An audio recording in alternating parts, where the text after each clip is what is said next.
ইসলামী ব্যাংকের মোট ঋণের অর্ধেকটাই ঝুঁকির মুখে, লুটেরা এস আলমকে আইনের আওতায় আনার তাগিদ।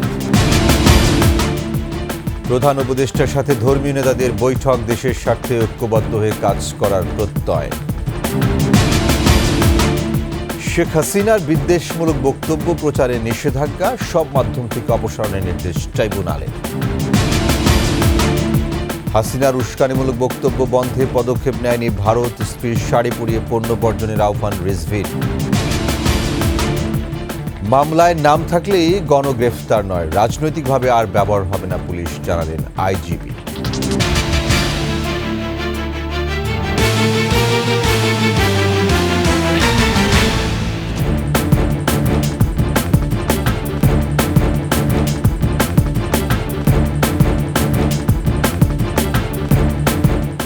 শুনছিলেন সংবাদ শিরোনাম, আমন্ত্রণ রাতের 21 সংবাদে। সাথে আছে আমি ওয়াহিদুজ্জামান। দর্শক, 21 টেলিভিশনের সংবাদ একই সাথে সরাসরি দেখতে পাবেন আমাদের ফেসবুক পেজ www.facebook.com/2124online। এছাড়া সাবস্ক্রাইব করতে পারেন www.youtube.com/21 চ্যানেলে। এছাড়াও সংবাদ আরও থাকছে। 5 আগস্টের পর গণমাধ্যম মত প্রকাশের স্বাধীনতা ফিরে পেয়েছে বললেন 21-এর চেয়ারম্যান ও সিইও।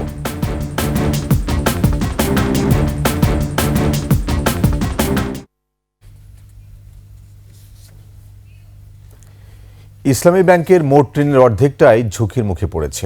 ঋণের নামে বিতর্কিত ব্যবসায়ী সাইফুল আলম মাসুদ ওরফে এস আলম লুটপাট করে পালিয়ে যাওয়ায় ব্যাংকটির প্রায় 1.25 লাখ কোটি টাকা আদায় এখন অনিশ্চিত। বিশেষজ্ঞরা বলছেন, যে কোনো মূল্যে লুণ্ঠিত অর্থ ফেরত আনতে হবে। এস আলমকে আনতে হবে আইনের আওতায়। হিরোজুম্মানের রিপোর্ট।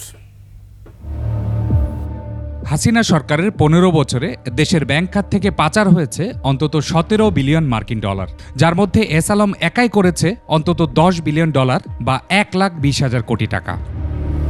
বিতর্কিত ব্যবসায়ী সাইফুল আলম মাসুদ সবচেয়ে বড় থাবা বসিয়েছে ইসলামী ব্যাংকে। দখলদারি কায়েম করে নামে বেনামে ব্যাংকটির মোট বিতরণ করা ঋণের 50% নিয়েছে এস আলম গ্রুপ। এই একটা পরিবার কাছে এতগুলো bank, financial institution, not only bank, financial ইনস্টিটিউশনও নিয়ে গেছে। এটা তো তখনকার সরকারের মদদেই এবং তাদের পেট্রোনাইজেশনে গিয়েছে। সুতরাং এটাকে তো অ্যালাউ করা হয়েছে তখন। এটা তো দুর্বৃত্তায়নের একটা, আমি বলবো যে সবচেয়ে একটা টিপিং পয়েন্ট চলে গেছে। বাংলাদেশ ব্যাংকের তথ্য বলছে, এস আলম ইসলামী ব্যাংক থেকে ঋণের নামে 73,113 কোটি টাকা বের করে নিয়েছে। এর বিপরীতে জামানত দেয়া সম্পদের মূল্য মাত্র 4,359 কোটি টাকা। এমন অনেক ঋণ আছে যেগুলোর কোনো বেনামি, অর্থাৎ ওর এগেনস্টে কোনো প্রতিষ্ঠানে নেই, কোনো মর্টগেজে দেওয়া হয়নি, তারপরেও কিন্তু তাদেরকে লোন দেওয়া হয়েছে। এই বিষয়গুলো এখন উঠে আসছে, তাদেরকে চিহ্নিত করে তাদের আইনের আওতায় আনলেও একটা ভালো মেসেজ যাবে। এস আলম কিস্তি শোধ না করায় লাফিয়ে বাড়ছে ইসলামী ব্যাংকের খেলাপি ঋণ। বাইরে থেকে টাকা কীভাবে আনা যায় সেটা যেটা বললাম, ইন্টার গভর্নমেন্টাল কোঅপারেশন সাপোর্ট এবং কোনো ট্রিটি করা এবং তাদেরকে দেশে ফিরিয়ে আনা এবং যথাবিধ শাস্তির ব্যবস্থা করা যাতে এগুলো আনপানিশ না থাকে। ক্ষমতাচ্যুত প্রধানমন্ত্রী হাসিনার নির্দেশে রাষ্ট্রীয় গোয়েন্দা সংস্থাগুলোর সরাসরি সহায়তায় এস আলম গ্রুপ 2017 সালে ইসলামী ব্যাংক দখলে নেয়। পট পরিবর্তনের আগ পর্যন্ত ব্যাংকটিতে লুটপাট চালায় এস আলম। হিরোজুম্মান, 21 টেলিভিশন, ঢাকা। সংখ্যালঘু নির্যাতনের বিষয়ে প্রকৃত তথ্য জানতে চেয়েছেন প্রধান উপদেষ্টা ডক্টর মোহাম্মদ ইউনূস। দেশের চলমান বিভিন্ন ইস্যুতে ধারাবাহিক আলোচনার অংশ হিসেবে আজ ধর্মীয় নেতাদের সঙ্গে বৈঠক করেন প্রধান উপদেষ্টা। এ সময় বলেন, নির্যাতনের সঙ্গে জড়িতদের আইনের আওতায় আনা হবে। মেহেদী হাসানের সহায়তায় মফিউর রহমানের রিপোর্ট। বৃহস্পতিবার বিকেলে ফরেন সার্ভিস একাডেমিতে ধর্মীয় নেতাদের সঙ্গে বৈঠকে বসেন প্রধান উপদেষ্টা। সে সময় প্রধান উপদেষ্টা বলেন, বাংলাদেশের মানুষ একটি পরিবারের মতো একসাথে বসবাস করে। এখানে নানা মত থাকলেও কারোর সাথে কোনো শত্রুতা নেই। আমাদের নানা মত থাকবে, নানা ধর্ম থাকবে, নানা রীতিনীতি থাকবে, কিন্তু পরিবার এক। আমরা সবাই একই পরিবারের সদস্য, এটাতে জোর দিয়েছিলাম। আমাদের শত পার্থক্য সত্ত্বেও আমরা কারোর শত্রু নই, পরস্পরের শত্রু নই। তিনি বলেন, শপথ গ্রহণের পর থেকে তিনি সংখ্যালঘু নির্যাতনের কথা শুনে আসছেন। যখন শপথ গ্রহণ করলাম তখন থেকেই শোনা আরম্ভ করলাম যে সংখ্যালঘুদের উপরে অত্যাচার হয়েছে। এর পরপরই আমি ঢাকেশ্বরী মন্দিরে গেলাম, আপনারা ছিলেন। প্রধান উপদেষ্টা বলেন, এদেশে সব মতের সব ধর্মের মানুষের সমান অধিকার রয়েছে। সব দাবি দেওয়া বাদ দিল, একটা দাবি আমাদের একদম পরিষ্কার, আমাদের সবার সমান অধিকার, বলার অধিকার, ধর্মের অধিকার, কাজকর্মের অধিকার, এবং সেটা আসছে আমাদের সংবিধান থেকে। ধর্মীয় নেতাদের সাথে আলাপকালে সংখ্যালঘু নির্যাতনের প্রকৃত তথ্য জানতে চান তিনি। একই সাথে প্রকৃত অপরাধীদের আইনের আওতায় আনার কথা বলেন প্রধান উপদেষ্টা। আমাদেরকে যে তথ্য আমরা পাচ্ছি সেই তথ্য ভুল হতে পারে, কাজে তথ্যের উপরে ভরসা করে বসে থাকলে কিছু নাই, এটা অন্ধের মতো বসে থাকার মতো। আমাদেরকে ভেতরে গিয়ে দেখতে হবে প্রকৃত ঘটনাটাকে। তথ্যের মধ্যে গরমিল কেন? তা কি ওরা যা বলছে সেটা মিথ্যা প্রচার, না আমরা যা বলছি সেটা মিথ্যা প্রচার? সত্যটা কোথায়? প্রথম কথা হলো আমাদের লক্ষ্যের মধ্যে কোনো ফারাক নেই, কোনো গোলমাল নাই, এটা আপনাদেরকে নিশ্চিত করা।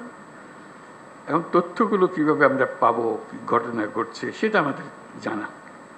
একটা কাণ্ড হয়ে গেছে, হয়ে গেলে তাৎক্ষণিকভাবে যেন খবরটা পাওয়া যায় এবং সেটা সমাধান করা যায়। নতুন বাংলাদেশ গড়তে সবার সহায়তা চান ডক্টর ইউনূস। তাকে বিচারের আওতায়। মফিউর রহমান, একুশে টেলিভিশন, ঢাকা। সাম্প্রদায়িক সম্প্রীতি বজায় রাখতে একযোগে কাজ করার প্রত্যয় ব্যক্ত করেছেন সব সম্প্রদায়ের নেতারা। বৃহস্পতিবার ফরেন সার্ভিস একাডেমিতে প্রধান উপদেষ্টার সাথে বৈঠক শেষে কথা জানান তারা। বাংলাদেশের সংখ্যালঘু নির্যাতনের দোহাই দিয়ে পরাজিত শক্তি আবার ফিরে আসতে চাইছে বলে উল্লেখ করেন ধর্মীয় নেতারা। মেহেদী হাসানের রিপোর্ট। আমি হিন্দু, এই মুসলিম, বৌদ্ধ, খ্রিস্টান সকলেই তো উপস্থিত হয়েছি। কারোর মধ্যে তো ফাটল নেই, কারোর মধ্যে বিভেদ নেই, সকলের লক্ষ্য কিন্তু এক জায়গায়। কিন্তু আমাদের মধ্যে ঢুকে একটা বিশৃঙ্খলা তৈরি করে বিদেশে সেটাকে যদি একটা খারাপ কিছু তৈরি করে তাদের স্বার্থ হাসিল করে, এটা আমরা চাই না। ভারতীয় গণমাধ্যমে বাংলাদেশে ঢালাওভাবে ধর্মীয় সংখ্যালঘুদের নির্যাতিত হওয়ার কথা বললেও বাংলাদেশের সংখ্যালঘু নেতারা এভাবেই তাদের অবস্থান তুলে ধরলেন।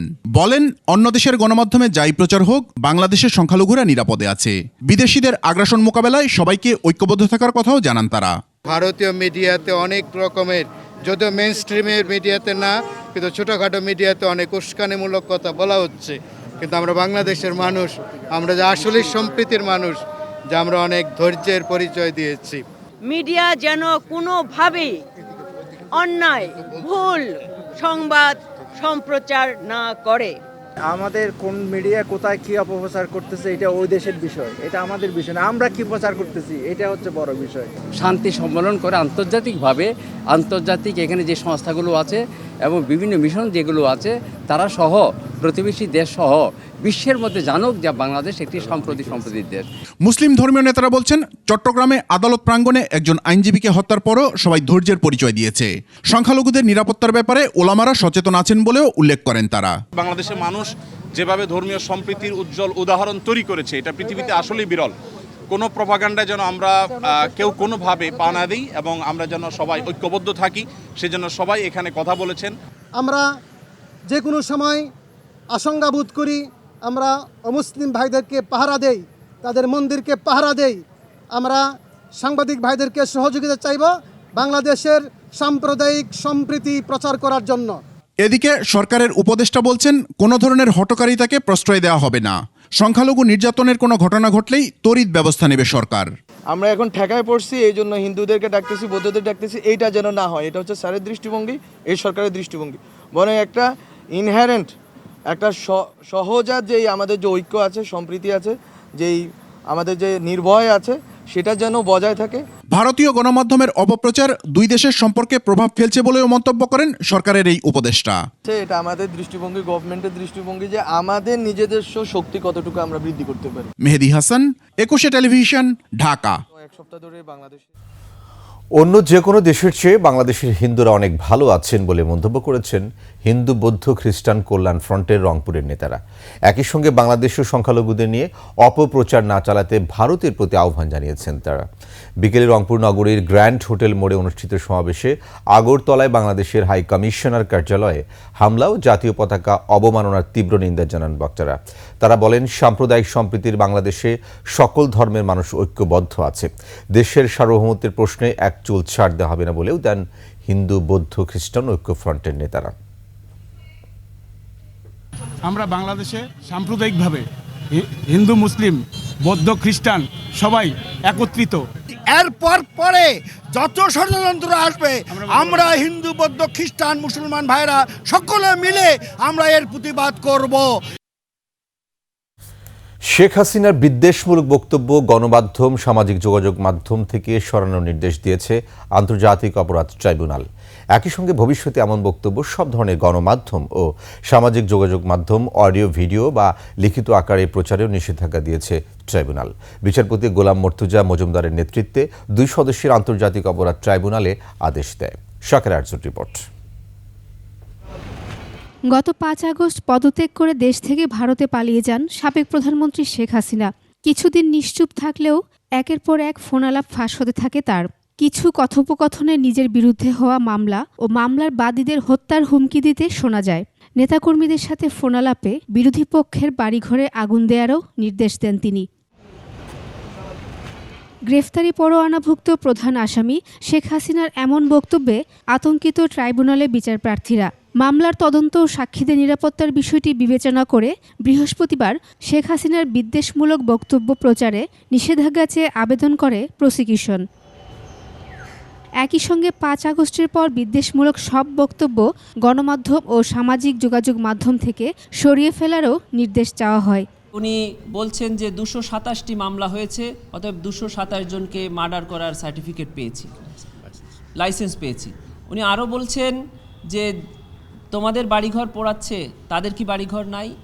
এই শব্দগুলো দিয়ে এই মামলার ভিকটিম এবং উইটনেসদেরকে এক ধরনের থ্রেট দেওয়া হচ্ছে। শুনানিতে প্রসিকিউটর উল্লেখ করেন, শেখ হাসিনার বক্তব্য দেওয়ার অধিকার আছে, তবে দেশের সংবিধান ও বিদেশের আইন অনুযায়ী ঘৃণা সৃষ্টিকারী বক্তব্য তিনি দিতে পারেন না। সরকারের যথাযথ কর্তৃপক্ষকে ট্রাইব্যুনাল আদেশ দিয়েছেন যে এই সকল হেট স্পিচ যেগুলো এখনও বিদ্যমান আছে সেগুলোকে রিমুভ করার জন্য, এবং ভবিষ্যতে যেন এই ধরনের কোনো হেট স্পিচ আর পাবলিক বা ব্রডকাস্ট না হয় সেজন্য উনি আদেশ প্রদান করেছেন। প্রসিকিউশন বলছে, ঘৃণা ও বিদ্বেষ ছড়ানো বক্তব্য প্রচারে নিষেধাজ্ঞা ও সরিয়ে ফেলার বিষয়ে ট্রাইব্যুনালের এ আদেশ পাঠানো হবে ফেসবুক, ইউটিউব, টুইটার সহ গণমাধ্যমের বিভিন্ন প্রতিষ্ঠানের কাছে।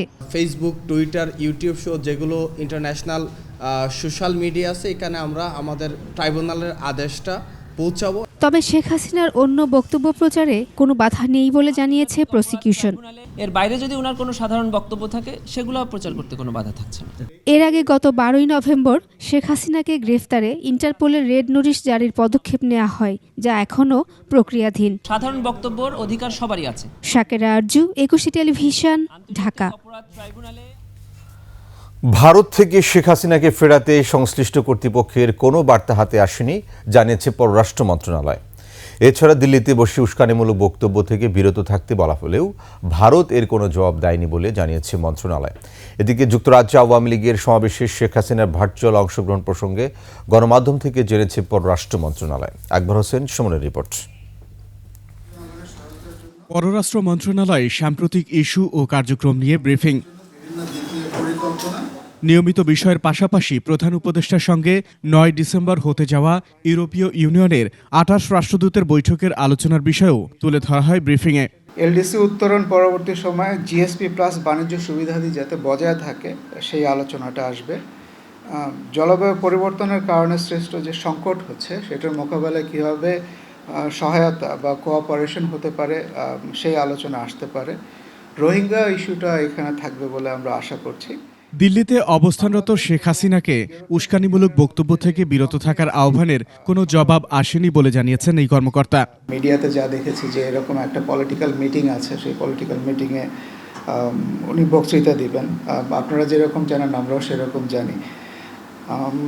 কিভাবে এটা ফ্যাসিলিটেটেড হচ্ছে এটা আসলে আমার বক্তব্য দেওয়ার বিষয় না। এটা উনি ভারতে আছেন, ভারত সরকার কিভাবে এটা হ্যান্ডেল করছে এটা তারাই ভালো বলতে পারবে। পররাষ্ট্র মন্ত্রণালয়ের মুখপাত্র জানান, শেখ হাসিনাকে ফিরিয়ে আনতে আনুষ্ঠানিক নির্দেশনা আসেনি, আর ক্ষমতার পরিবর্তন হলেও মার্কিন প্রশাসনের সঙ্গে সুসম্পর্ক অপরিবর্তিত থাকবে। ক্ষমতাসীন দলের পরিবর্তন হলেও এর সাথে তাদের পররাষ্ট্রনীতি ও কৌশলগত অবস্থান এবং জাতীয় লক্ষ্যসমূহ অনেকটাই অপরিবর্তিত থাকে।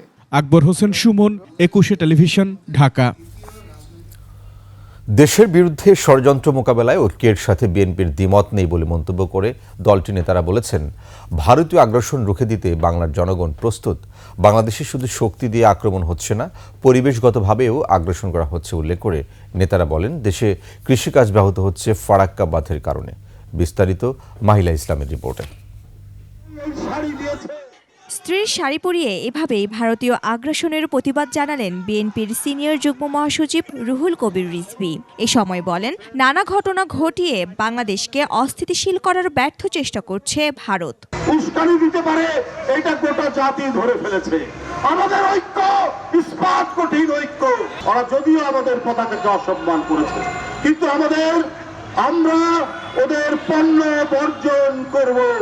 জাতীয় প্রেস ক্লাবের সামনে ভারতীয় অপপ্রচার ও সার্বভৌমত্ব বিরোধী অপতৎপরতা বন্ধের দাবিতে আরেকটি সভায় যোগ দেন বিএনপি চেয়ারপারসনের উপদেষ্টা জয়নুল আবেদিন ফারুক। হুঁশিয়ারি দিয়ে বলেন, ভারত যদি সহযোগিতার নামে বাংলাদেশের বিরুদ্ধে ষড়যন্ত্র করে তাহলে ফল ভালো হবে না।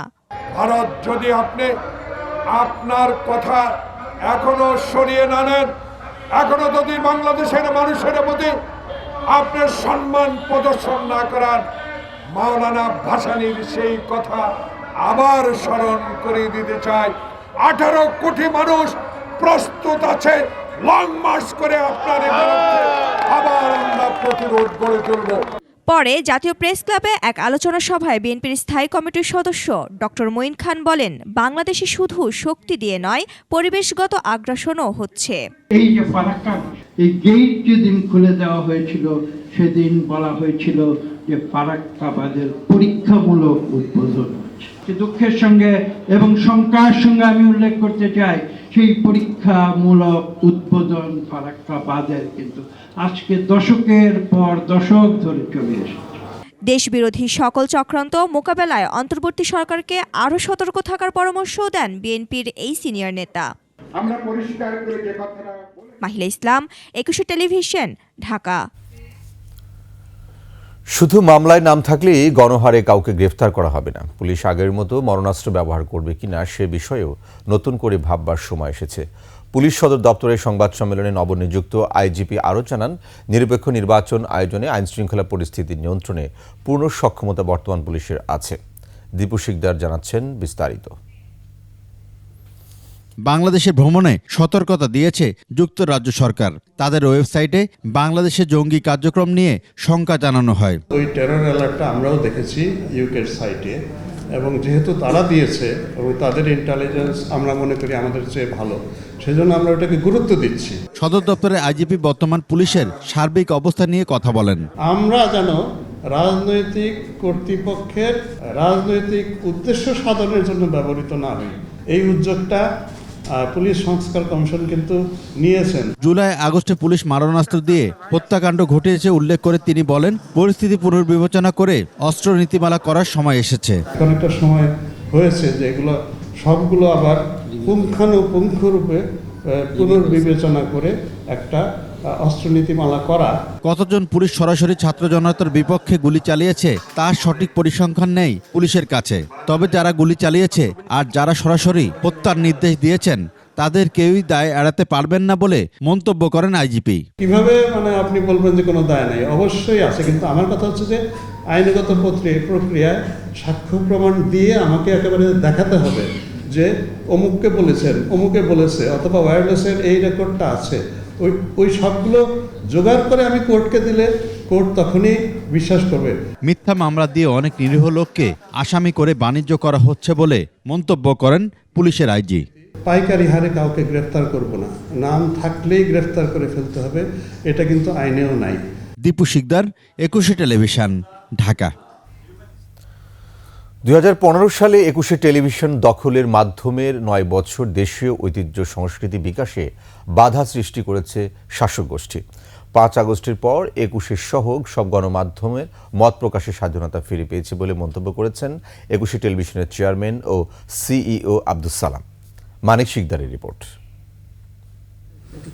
জাতীয় দৈনিক ও গণমাধ্যমের বিনোদন সাংবাদিকদের সংগঠন সিজেএফবি 1999 সালে প্রতিষ্ঠার পর থেকে সাংবাদিকদের সহযোগিতার পাশাপাশি সঙ্গীত, নাটক, চলচ্চিত্র শিল্পীদের পুরস্কার বিতরণ করে আসছে এই সংগঠন।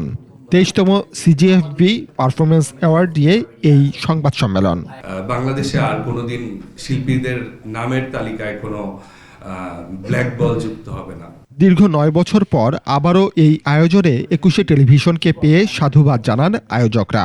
আওয়ামী রোশানলে যখন এই টিভিটা জবরদখল হয় এবং সালাম ভাইকে রাতে অ্যারেস্ট করে নিয়ে যাওয়া হয়, ওই সময় আমাদের সিজেপির ওই বছরের প্ল্যানিংটা চলছিল। হঠাৎ করে তার অফিস আক্রমণ এবং তাকে ধরে নিয়ে যাওয়া, অ্যারেস্ট করা, জিনিসটা সংগঠনকে আমাদেরকে খুবই ব্যথিত করেছে। খুশির জন্য যেহেতু এই টেলিভিশন চ্যানেল অনেক যুদ্ধের পরেও যেটা সালাম ভাই বলছিলেন নতুন স্বাধীনতা আবার যুক্ত হয়েছে এবং তার পরপরই এমন একটি অ্যাওয়ার্ডে সংযুক্তি করার জন্য।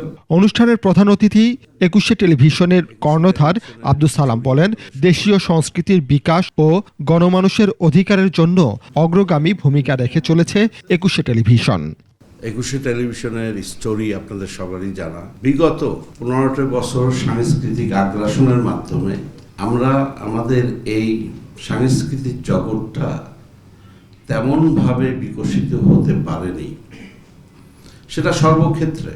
বৈষম্যমুক্ত বাংলাদেশ গড়তে 21শে টেলিভিশন সবসময় দেশের জন্য কাজ করে যাবে বলেও জানান তিনি। যেহেতু একটা নতুন অধ্যায় শুরু হয়েছে বাংলাদেশের, সেই জন্য আমার মনে হয় সকলকে একত্রিত হয়ে বাংলাদেশের কৃষ্টি সংস্কৃতিকে নতুন করে আবার প্রমোট করতে হবে, নতুন করে আমাদের ব্যাকআপ দিতে হবে।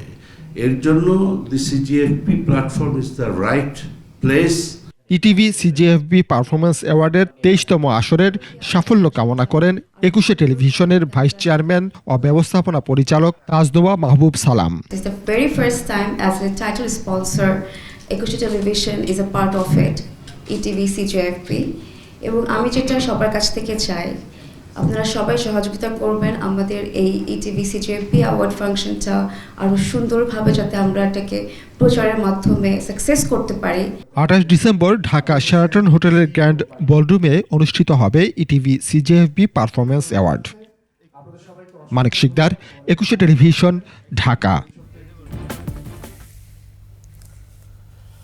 বাংলাদেশে নিযুক্ত বিভিন্ন দেশের সামরিক উপদেষ্টারা গ্রামীণ ব্যাংক, ইউনুস সেন্টার ও গ্রামীণ ক্যালেডোনিয়ান কলেজ অফ নার্সিং পরিদর্শন করেছেন। সামরিক উপদেষ্টারা গ্রামীণ ব্যাংকের হেড অফিসে নোবেল গ্যালারি পরিদর্শন করেন। সেখানে গ্রামীণ ব্যাংকের ঊর্ধ্বতন কর্মকর্তারা ডক্টর ইউনুসের বর্ণাঢ্য কর্মজীবন ও বাংলাদেশের নোবেল বিজয়ের গল্প গাঁথা তুলে ধরেন। পরে উত্তরায় গ্রামীণ ক্যালেডোনিয়ান কলেজ অফ নার্সিং কলেজের বিভিন্ন কার্যক্রম ও শিক্ষা ব্যবস্থা পর্যবেক্ষণ করেন তারা। প্রতিরক্ষা উপদেষ্টারা গ্রামীণ ব্যাংক ও অঙ্গ সংগঠনের কর্মকাণ্ডে সন্তোষ প্রকাশ করেন ও প্রফেসর ইউনুসের নেতৃত্বে বাংলাদেশের উজ্জ্বল ভবিষ্যৎ কামনা করেন। শেষে শিক্ষার্থীদের পরিবেশনায় মনোজ্ঞ সাংস্কৃতিক অনুষ্ঠান উপভোগ করেন তারা।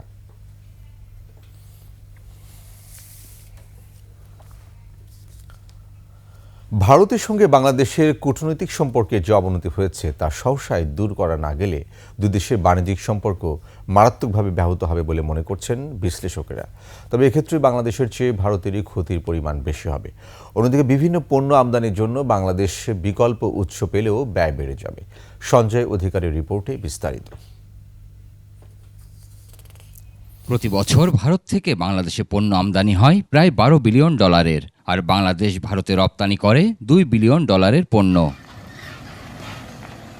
কিন্তু হাসিনা সরকারের পতনের পর সম্প্রতি ইসকন ইস্যুতে দুই দেশের সম্পর্কে শুরু হয় টানাপোড়েনের, যার প্রভাব পড়েছে দুই দেশের বাণিজ্যেও। এরই মধ্যে দুই দেশের স্থল বন্দরে ছুটি ঘোষণা করা হয় কয়েক দফায়। প্রায় স্থবির হয়ে পড়েছে আমদানি রপ্তানির কাজ। বর্তমানে আমরা যে একটা অনিশ্চয়তা, অস্থিরতা দেখতে পাই, এই জিনিসগুলোকে আমরা যদি ডিপ্লোম্যাটিক চ্যানেলের মাধ্যমে মিটিগেট না করতে পারি, তাহলে কিন্তু দুটো দেশের জন্যেই আমাদের ইকোনমিক কনসিকুয়েন্সেস কিন্তু ভয়াবহ হতে পারে। বিশ্লেষকেরা বলছেন এ ঘটনায় দুই দেশই পড়ছে ক্ষতির মুখে, তবে লোকসানের পাল্লা ভারী হবে ভারতেরই। এই টানাপোড়েন কাটিয়ে ওঠা না গেলে দীর্ঘমেয়াদে ক্ষতির মুখে পড়তে হবে। বাণিজ্যিক যে সম্পর্ক সেটা নিশ্চয়ই কূটনৈতিক সম্পর্কের সাথে সম্পৃক্ত, কিন্তু তারপরেও বাণিজ্যিক সম্পর্কে একটা নিজের ধারাবাহিকতা আছে এবং সেটা ভারত নিশ্চয়ই তাদের নিজস্ব বিবেচনায় দেখবে, বিবেচনা করে যে কে বেশি ক্ষতিগ্রস্ত। আঞ্চলিক সহাবস্থান বজায় রাখতে কূটনৈতিক তৎপরতার মাধ্যমে বাণিজ্যিক সম্পর্ক স্বাভাবিক করা জরুরি। যদি এরকম অবস্থা তৈরি হয়, এই জন্য কিন্তু আমাদেরকে খানিকটা প্রস্তুতি হয়তো নিতে হতে পারে। এই জন্য আমরা বলতে পারি অনেক সময় আমরা যদি মার্কেট ডাইভার্সিফাই করতে পারি। এক্ষেত্রে দুই দেশের রাজনৈতিক দলগুলো উস্কানিমূলক বক্তব্য দিলেও উভয় সরকার বিষয়টি মীমাংসায় আন্তরিক হবে বলে মনে করছেন তারা। কেন্দ্রীয় সরকার কিন্তু খুব বেশি উস্কানিমূলক কোনো কথাবার্তা বলেনি। কেন্দ্রীয় সরকার বিপরীতে বলেছে রাষ্ট্রদূতের মাধ্যমে যে আমরা সম্পর্ক ভালো বজায় রাখতে চাই। সঞ্জয় অধিকারী, 21 টেলিভিশন, ঢাকা। রাজনৈতিক ও কূটনৈতিকভাবে পরাজিত হওয়ায় বাংলাদেশের বিরুদ্ধে প্রোপাগান্ডা চালাচ্ছে ভারত। নতুন বাংলাদেশ কেমন গণমাধ্যম চাই শিরোনামে আলোচনায় বক্তারা আরও বলেন, কেবল গণতন্ত্র নয়, মুক্ত গণমাধ্যমের জন্যও বাংলাদেশের অন্তরায় ভারত। আদিত্য মামুনের রিপোর্ট। রাজধানীর আগারগাঁওয়ে বঙ্গবন্ধু আন্তর্জাতিক সম্মেলন কেন্দ্রে দুর্নীতি বিরোধী কর্মকাণ্ডের অংশ হিসাবে অনুসন্ধানী সাংবাদিকতা পুরস্কারের 25 বছর পূর্তিতে ট্রান্সপারেন্সি ইন্টারন্যাশনাল বাংলাদেশ টিআইবির এই আয়োজন। প্যানেল আলোচনায় যোগ দেন বিভিন্ন মাধ্যমে যুক্ত সিনিয়র সাংবাদিকরা। তাদের আলোচনায় বৃত্তবন্দী রাজনীতির ঘেরাটোপে কিভাবে গণমাধ্যম মুক্ত সাংবাদিকতা করতে পারে উঠে আসে সেই সব বিষয়। ইনডাইরেক্টলি কতগুলি পরিস্থিতি তৈরি করে রাখা হয়েছে যে কারণে সুষ্ঠু সাংবাদিকতা এবং ইনভেস্টিগেটিভ সাংবাদিকতা করা, জনস্বার্থপরায়ণ মতামত পত্রপত্রিকার মাধ্যমে তৈরি করা কঠিন। গণমাধ্যমে অপতথ্যের বন্যা বইছে উল্লেখ করে সংবাদ মাধ্যমগুলো জনস্বার্থে কাজ করছে কিনা সেই প্রশ্নও তোলেন কেউ কেউ।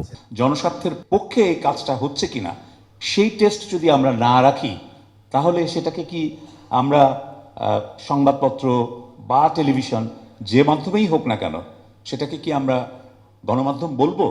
অন্তর্বর্তী সরকার কোনো গণমাধ্যমকে প্রমোট করছে না, বরং সাংবাদিকতা করতে গিয়ে যারা হেনস্থা হয়রানির শিকার হচ্ছেন তাদের সুরক্ষা দিচ্ছে বলে জানান প্রধান উপদেষ্টার প্রেস সচিব। আমরা কাউকে এই পর্যন্ত আমার মনে পড়ে না আমাদের কোনো সিকিউরিটি এজেন্সি কাউকে ফোন দিয়ে বলেছে এই নিউজটা না মানতে। আমরা কোনো ধরনের কোনো ইন্টারভেনশন করছি না আমাদের তরফ থেকে। কেউ যদি এই অ্যাবিউজটা করতে চায় আমাদেরকে জানাবেন। আমরা এমন একটা পরিবেশ তৈরি করতে চাচ্ছি যাতে মিডিয়া ফ্রিডমটা সবাই প্র্যাকটিস করতে পারে। কেবল আইন বা নীতিমালা করে গণমাধ্যমকে বাঁচানো যাবে না। সেক্ষেত্রে অধিকার রক্ষায় সবাইকে এগিয়ে আসার আহ্বান জানান পিআইবির মহাপরিচালক। এবং এই লড়াই বিজয় হলে পৃথিবীতেই গণতন্ত্রের জন্য একটা স্বাস্থ্যকর বার্তা চলে যাবে, আবহাওয়া চলে যাবে। দেশীয় অপপ্রচারের সাথে সম্প্রতি প্রতিবেশী রাষ্ট্রের মিথ্যাচার বাংলাদেশের গণতন্ত্র ও সাংবাদিকতার ক্ষেত্রে প্রতিবন্ধকতা তৈরি করছে বলে দাবি করেন টিআইবির নির্বাহী পরিচালক। মিসইনফরমেশন ডিসইনফরমেশনের মাধ্যমে যেভাবে হোক Bharat is likely to continue. আমাদের গণমাধ্যমের ভূমিকাটা আছে সেই মিসইনফরমেশন ডিসইনফরমেশনকে মোকাবেলা করা। আমরা সেটাকে মোকাবেলা করব উইথ ইনফরমেশন। বন্ধা রাজনীতি, সীমাহীন অপরাধ, দুর্নীতি, আইনের প্রতি অবজ্ঞা সহ সামাজিক ও নৈতিক স্খলনের জন্যই গণমাধ্যম কখনো কখনো সুষ্ঠু স্বাধীনভাবে দায়িত্ব পালন করতে পারে না বলেও মনে করেন সবাই। আদিত্য মামুন, 21 টেলিভিশন, ঢাকা। চট্টগ্রামে আইনজীবী সাইফুল ইসলাম আলিফ হত্যার প্রধান আসামি চন্দন সহ আরও 2 জনকে গ্রেপ্তার করেছে পুলিশ। এ নিয়ে হত্যা মামলায় এখন পর্যন্ত 11 জনকে গ্রেপ্তার করা হলো। চট্টগ্রাম থেকে বিপ্লব মজুমদারের ক্যামেরায় হাসান ফেরদৌসের তথ্য নিয়ে ডেস্ক রিপোর্ট। 26 নভেম্বর রাষ্ট্রদ্রোহ মামলায় গ্রেফতার হওয়া চিন্ময় কৃষ্ণ ব্রহ্মচারীকে কারাগারে পাঠানোর সময় তার সমর্থকরা প্রিজন ভ্যান অবরোধ করে এবং পুলিশের সাথে সংঘর্ষে জড়িয়ে পড়ে। এ সময় চট্টগ্রাম আদালত ভবনে প্রবেশপথের বিপরীতে রঙ্গম সিনেমা হল গলিতে আইনজীবী সাইফুল ইসলাম আলিফকে কুপিয়ে ও পিটিয়ে হত্যা করা হয়। হত্যার 51 সেকেন্ডের একটি ভিডিও সামাজিক যোগাযোগ মাধ্যমে ছড়িয়ে পড়ে। এতে কমলা রঙের টি শার্ট আর কালো প্যান্ট পরা চন্দন ছুরি হাতে সাইফুলকে এলোপাতাড়ি কোপাতে দেখা যায়। পুলিশের সাঁড়াশি অভিযানের মুখে কিশোরগঞ্জের ভৈরবে শ্বশুরবাড়িতে আত্মগোপনে ছিল চন্দন দে। খবর পেয়ে পুলিশ বুধবার রাতে ভৈরব স্টেশন থেকে চন্দনকে গ্রেফতার করে। একই সময়ে রুমিত দাস নামে আরও এক আসামিকেও গ্রেফতার করা হয়। হত্যার কথা স্বীকার করে চন্দন দে জানায়, ঘটনার দিন তাকে কে বা কারা জোর করে মদ পান করায় এবং বারবার ধাক্কা মেরে আলিফের দিকে ঠেলে দেয়। আমাকে আমরা ধরা দিয়েছে কে মানুষ এটা ধরাই এক বোতল মদ খাবি তুমি মার, আমি খাই না লোক আমাকে ধাক্কা মারে ধাক্কা আমাকে বারবার ধাক্কা মারতেছে, আমি মারছি না তো আমাকে। হত্যার প্রধান আসামি চন্দনদের সাথে রুমিত দাস নামে আরও এক আসামিকে গ্রেফতারের কথা জানিয়েছে পুলিশ। জিজ্ঞাসাবাদ করার পরে আমরা বুঝতে পারবো আমরা কোন দিকে যাব, এটা তদন্তের ব্যাপার। মূল 2 আসামিকে আমরা গ্রেফতার করেছি। নিহত সাইফুলের বাবা জামাল উদ্দিন 31 জনের নাম উল্লেখ সহ অজ্ঞাতনামা 10 থেকে 15 জনকে আসামি করে গত শুক্রবার হত্যা মামলা দায়ের করেন। মাসুম আল ইসা, ডেস্ক রিপোর্ট, 21 টেলিভিশন। এবারে বাণিজ্য সংবাদ।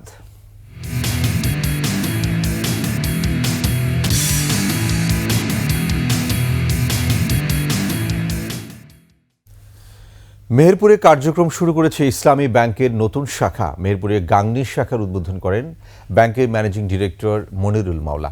উপস্থিত ছিলেন additional managing director Altaf Hussain ও deputy managing director Maksudur Rahman, senior executive vice president ও যশোর জোন প্রধান Mahbube Alam, executive vice president Moznuzzaman, শরিয়া সেক্রেটারিয়েটের senior assistant vice president Nurul Kabir, Gangni শাখা প্রধান মাসুদ করিম ও উপজেলা নির্বাহী কর্মকর্তা প্রীতম সাহা সহ অনেকেই।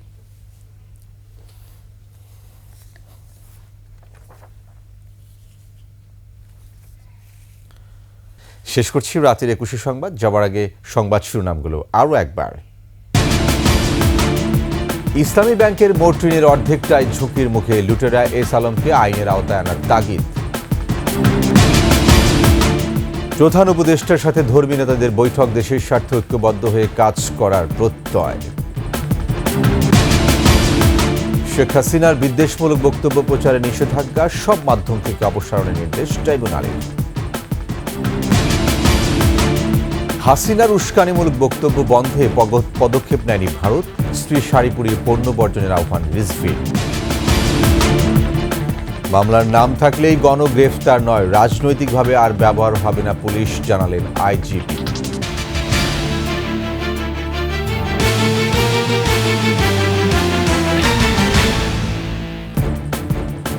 সর্বশেষ সংবাদ জানতে ডায়াল করুন 201 নম্বরে, আর ভিজিট করুন 21-tv.com ওয়েবসাইটে।